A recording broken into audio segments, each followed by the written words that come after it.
1-ից սկսած Ռուսաստանի նախագահի հետ հայտնի հանդիպումից հետո Ռուսաստանը աստիճանաբար սկսեց արգելքներ կիրառել մեր ապրանքների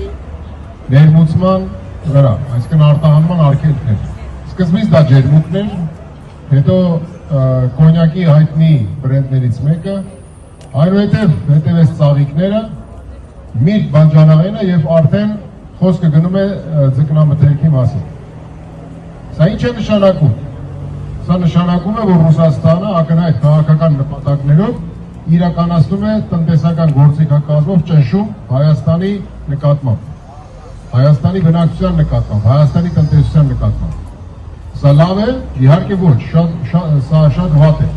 Վատ է, որ քաղաքական գտապատճառներով մեր ռազմավարական գործընկեր հանդիսացող Ռուսաստանը կոշտ քաղաքականություն է իրականացնում Հայաստանի հանդեպ։ Բայց մյուս կողմից ինչ են արել այս իշխանությունները վերջին 8 տարվա ընթացքում, որպեսզի կախվածությունը վերացնել Ռուսաստանից կամ գոնե քչացնել։ Ընդհակառակը, հակառակն են արել։ 8 տարիների ընթացքում Ռուսաստանից կախվածությունը Հայաստանի ավելի է խորացել, որովհետև դա տեսնում ենք արտաքին առևտրի ծավալներով պայմանավորված շուրջ 9-ից 10 միլիարդ ԱՄՆ դոլար Ռուսաստանի Դաշնության հետ է, որը ընդհանուր ապրանքաշրջանառության առևտրի կազմում է շուրջ 39-40%։